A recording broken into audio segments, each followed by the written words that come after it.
I have the honor to have a chat with Jacob, who has been with eBay for a long time, and he's going to talk about his background. I guess you are now kind of running eBay Europe, but also, and that's a really nice thing, has been very supportive to NOAH, actually pretty early on. I think even the first year, I remember to have had Jacob in the room talking about mobile. Jacob, tell us a little bit about yourself. You work for eBay in the US, you're now in eBay Europe. Sure. So unfortunately, unlike the woman who announced it, I'm not the founder of eBay. I wish, but that didn't really happen. I've been with eBay for 10.5 years now. Yes, it's been a while. Started out in Europe as the CFO in Europe, and moved to the US. Was part of our new venture group. Did a lot of acquisitions, and spent a year running our strategy group. Launched mobile in that period of time as well. And then spent 6 years building our classifieds group up globally. And then the last year, I've been running our European eBay business. So you have been moving around within eBay. One thing is certain, you have not only been moving around, you have also been moving up. And what I'm most impressed about, I mean, the internet is a young sector. Here you have an old-timer player within the internet industry, and there was a bit of a time within the eBay history where I remember analysts valued marketplaces at 1 times profit. I guess the valuation was quite low. I think it was just double-digit billion in terms of market cap. And tell us what happened in the last kind of 3-4 years. And I know you guys have been working incredibly hard, and it took years to see what's going on. Took a lot of time to see the results, and eventually we see them in a great shape. How did you do that? Yeah, so our last quarterly earnings, we announced the faster growth rates in the last 7 years. So it really has turned. So this is the fastest growth rate in the whole of eBay? For the marketplaces. For marketplaces even? In 7 years. So it really has been a noticeable turnaround, and that's also, I mean, if you look at, obviously there are many things that goes into the stock price, but you know, we went from about 10 to about 50 over the last 3-4 years. So eBay's market cap, which was already a 10 billion company back then on the low, is now 5 times larger. So you created over the last years 40 billion of value. Something like that. Okay. Something like that. I think it's about 60, and we came from about 20, so something like that. I think, you know, a couple of things plays into it. At the heart of it, there's a great business model, right? And that business model has really come to shine over the last couple of years. So we're a marketplace, and that means we have buyers and sellers, merchants. And we don't compete with our merchants. And over the last couple of years, many merchants have really realized that and seen that as a huge advantage versus other channels that they play with, where they're Since you can't or don't want to say it, I would like to say it. You're referring to Amazon Marketplace, which is sometimes used as a market research business, and then they insource the product. Which, you know, they're Amazon. There are other players who both play the role of the retailer and the marketplace. And for many retailers that are looking to come online and have an online channel, they feel a bit uncomfortable with that. So the business model has really helped a lot in that. Over the last couple of years, we have seen large merchants come on to eBay to a degree we hadn't seen before. So that's most certainly helped. I think the other thing is, you know, kudos to John, our CEO. He's been very focused on 3 things, and I think all 3 of them have paid out really well. Early on, he was very focused on mobile. Mobile's been a great thing for us. It's done really well. We also announced we have more than $10 billion of GMV going through our mobile applications, which that's a pretty big deal. And is the majority of that used items? No, No. So in general, for eBay, the majority are new items. It's like 70-30 right now. Something like that. It depends a little on how you cut what new is and stuff like that, but it's roughly that order. Depends on what you do with the autos, I guess. And new, is it new in season? Is it new with tax? And so on. But so mobile's really taken off and delivered a lot of growth. And in turn have also brought a lot of merchants onto eBay because they were looking for a way into mobile as well.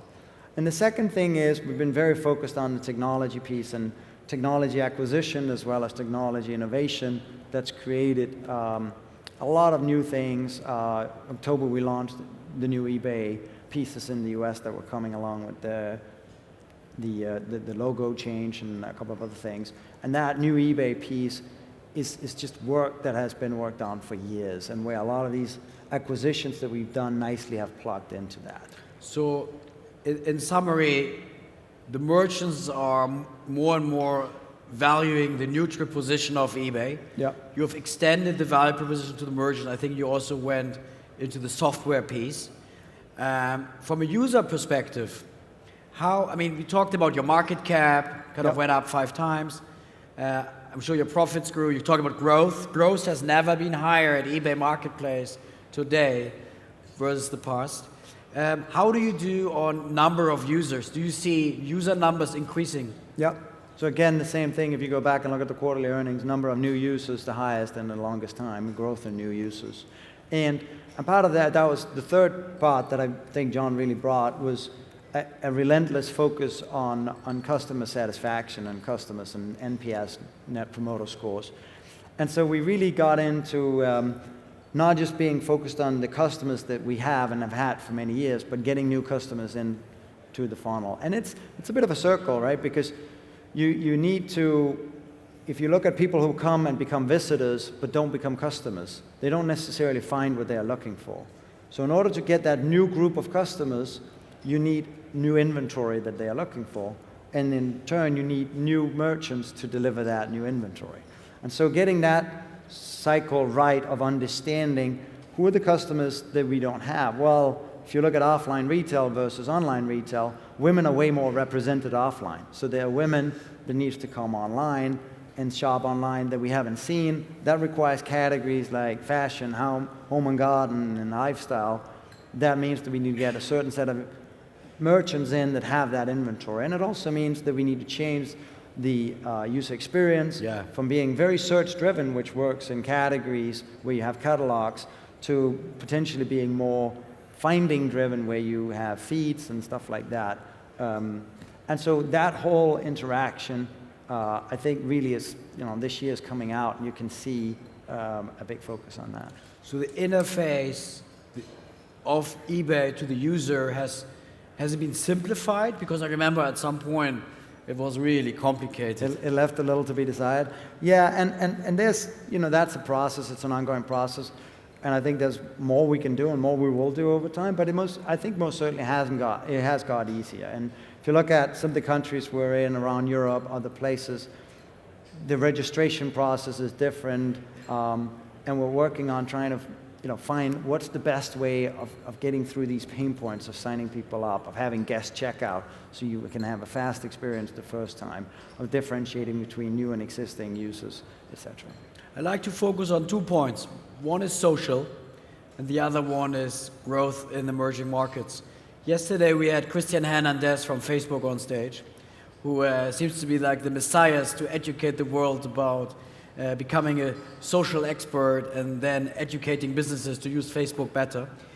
There's a huge emphasis at eBay on mobile and, also in payments, etc. But what do you guys do in social? Yeah, I think, like most other people, we do think social's very interesting. And it's something we've invested in and try to innovate around for a long period of time. We see great return on the things that we do.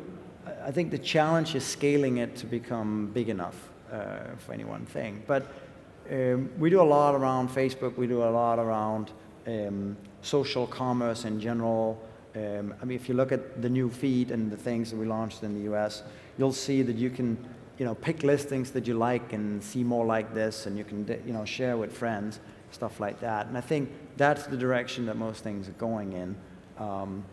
Pinterest, many of these sites have driven that there's a cycle before you actually get to transaction, which is where you learn about, you get inspired about products, and you share it with friends, and that's becoming part of the purchase process.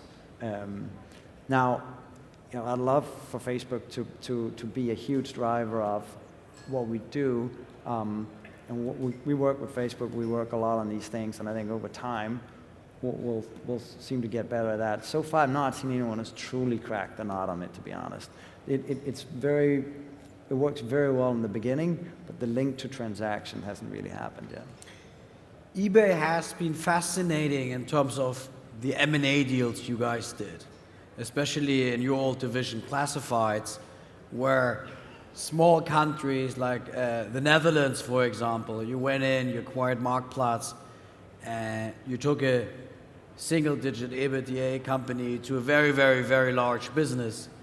Are we going to see similar activity in the kind of core marketplace segment, talking about new countries like Russia, where you recently have done, recently, it's like 1.5 years ago, you bought Gidiyor in Turkey. How do you feel about the emerging markets? So, I mean, if you look at the core marketplaces business, we've actually done acquisitions, both in emerging markets. You mentioned, Turkey, but we've also done in emerging technologies, which is a lot of what we've done. We try and get technology components that would work well, and in emerging formats like brands for friends and shopping clubs. So I think that continues. We continue to see what is interesting out there, what could be useful for our customers, and how we can evolve that. And whether that's countries, whether that's technologies, or whether that's formats, we continue to look at it, and if there's stuff that's interesting and that helps us get to where we want to get to, we do at deals. The right price. Yeah, at the right price with the right team and all of those caveats. We're open to deals. We've been that for the last 17 years, and then I don't think anything has changed in that. So that business as usual in that department, I think. So if you look at the merchants, and for example, in Germany, we believe there are like 60,000 e-commerce businesses, e-tailers, companies selling online. And I guess you're quite a business called Magento in the software space. But have you yet started to power merchants to sell through competing platforms? Not in Europe. So in the US, we have a business called GSI that we acquired a couple of years ago. And they do that. They operate web shops for people. Was that a good deal? I mean, was it a good deal? I think it was a good deal. We bought strategically into something. History will always determine whether things are a good deal, right? And we're 2 years into this. But I think it's a strategic, very important. Wasn't that more a fulfillment business, helping companies to get the moving boxes right? And when I looked at that deal, I thought, oh gosh, look, eBay tries to become like Amazon because they're building these huge warehouses, moving goods around. Was it the right or the wrong idea? No, so when you look at these businesses, right, there are tool companies that only do the tool piece, and they will distribute you to different marketplaces, retailers, whatever. And then there are businesses that basically perform a full service for merchants. And whether it's GSI that we own, or it's Ukes, or it's any of the other businesses in that space, you have to provide multiple things. So you got to provide that you have a website for people. You have to provide fulfillment pieces for the ones who want that. And so if you don't want to do that, then you're in the pure tool space. It's a very crowded space, and it's not a space where you necessarily do that much with brands. You do stuff with retailers, but if you look at the main customers for a GSI are brands. It's brand owners. It's Ralph Lauren. It's those brand owners. And so if you want to be in that space, the tool piece is not enough, because the brand owners are not necessarily interested in dealing with all the other infrastructure. So they're looking for a full solution. It's a different business than the core eBay marketplace. Reminds me of the Ukes business, who was doing this in the fashion industry, for example. Yeah, there are most certainly similarities between those companies. So what I find very interesting is that if you think about eBay as a supertanker, it's not easy to see a supertanker turn around. And I guess the theme of the conference seemed to be passion. And I find it fascinating that you guys developed the ability to regenerate passion in such a large organization. And more importantly, create such a nice impact bottom line. Yesterday, when I was really tired, I saw a news on my BlackBerry that another internet dinosaur, AOL, apparently also regenerated lots of growth. So we would like to congratulate you from NOAH's side on that significant initiative. I'd like to finish with one last question. If there would be this one company who you're really, really looking for in terms of complementing or even completing your service offering, what would that be? So first of all, thank you very much for the kind words.